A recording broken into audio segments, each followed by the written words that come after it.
Colombia's food and grocery industry grew in 2015 by a 4.1%, representing a value of $42,327.4 million. This industry has been growing annually at a compound rate of 4.3% over the last 4 years. This industry is expected to continue its growing trend over the next 5 years and to reach a value of $52,341.3 million by 2020. Food and drinks specialists have a market share of 37.2%, followed closely by hypermarkets, supermarkets, and discounters with a 36.9%. The most important brands of the industry are Almacenes Éxito, Cencosud, El Corral, Crepes and Waffles, McDonald's, Frisbee, and Juan Valdez. The most important brand of the food and drinks specialist, as in 2014, was El Corral. Its revenues increased in a 4.5% in 2015, reaching a total value of 314,086 million pesos. Crepes and Waffles closely follow El Corral. Its revenues increased by 9.9%, reaching a total value of 268,823 million pesos. The growth of the industry is due to some changes in the customer behavior, such as preferring to eat outside home due to mobility problems and lack of time to prepare food at home. Bogota is the capital of Colombia and has more than 8 million inhabitants. Most of its residues end up in the sanitary landfill Doña Juana, which is the biggest landfill in the country with 500 hectares and the only one that's authorized to dispose of solid residues in the city. This means that around 6,000 tons of solid residues arrive there daily, which is the equivalent to 1,000 elephants. This leads us to think whether they're giving the right treatment to all of these residues that can become toxic due to liquid waste and gases. The process for its treatment starts at houses, schools, and workplaces, where the community is supposed to divide their trash into two different bags: a white bag containing clean recyclable materials, such as glass and plastics, and a black one where they can dispose of non-recyclable waste. These bags are picked up by different entities. The white ones go to recycling plants, and the black ones are taken to Doña Juana. Once they get there, machines are used to accommodate the waste and compress it in different layers, divided by a layer of clay and soil. The landfill has special chimneys so that gases do not escape to the atmosphere and can be used to produce energy. It all sounds great, and we could think the residues are being disposed of in the right way. However, after a thorough investigation by the CAR, they found out that there are many irregularities in Doña Juana, such as a non-existent system for the collection of rainwater, so it gets filtered through the waste and comes out as toxic liquid that leaks into the environment, polluting water sources around the area.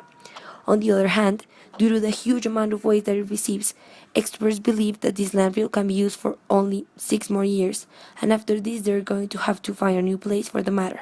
As citizens of Bogota, we need to contribute to this matter by reducing our use of non-recyclable materials and dividing our waste correctly so it will be easier to recycle and reuse.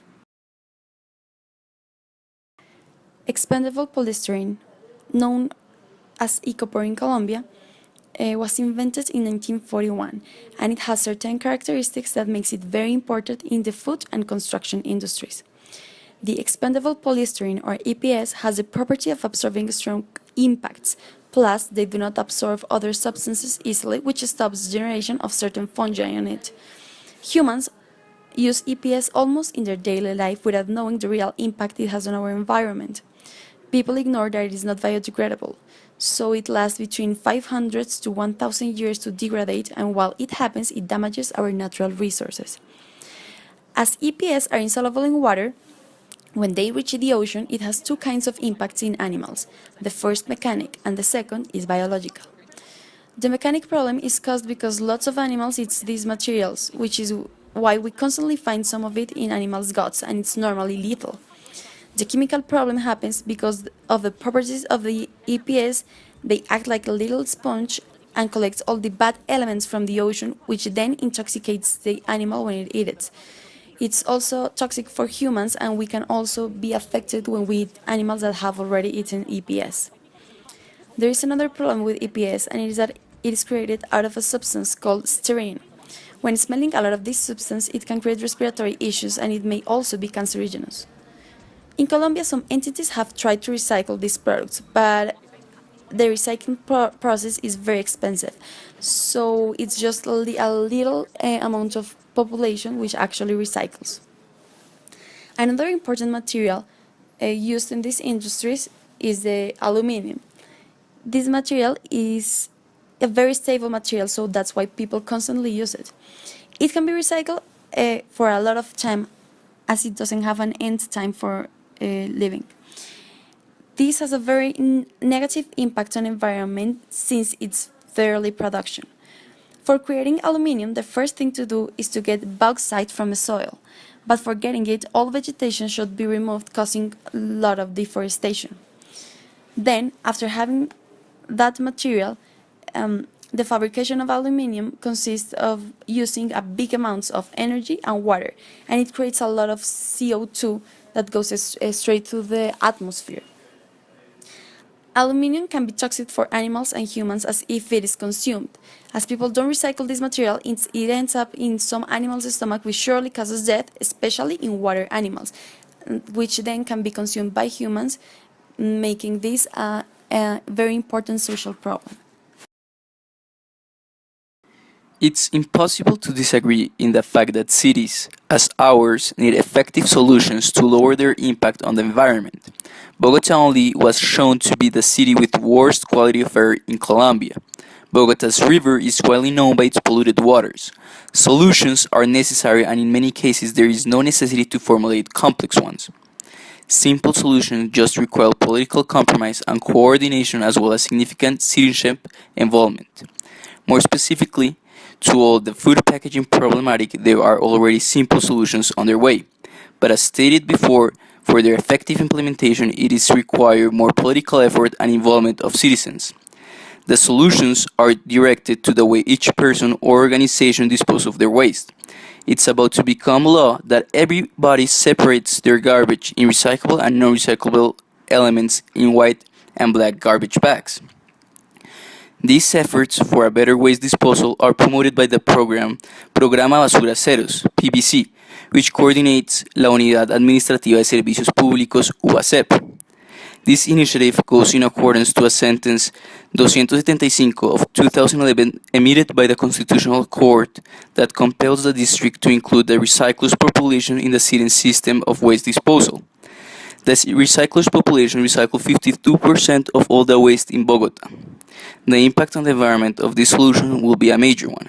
If taken into account, the city produces more than 6,500 tons of waste each day. 70% to 80% of the waste can be recycled as stated by the district.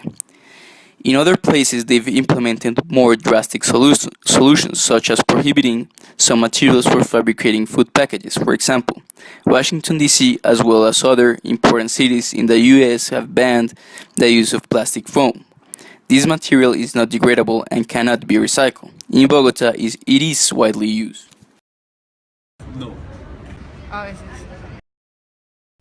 As shown in our country, waste treatment procedures and in general ecological issues tend to be ignored or unknown by a great part of its population. We asked people if they recycled and if they knew something about waste treatment, and their answer was predominantly no. In such a way, conscience about residue generation through food consumption tends to be an irrelevant subject to people, despite of different campaigns that have been held around the world about expanded polystyrene, the material that we found to be predominant in to-go food services in Bogota. In this situation, it is important to keep in mind that there's not only the customer side, but also a restaurant's one, which in the aim of lowering expenses and maximizing profits, contribute exponentially to what could turn out into a sanitary and ecological disaster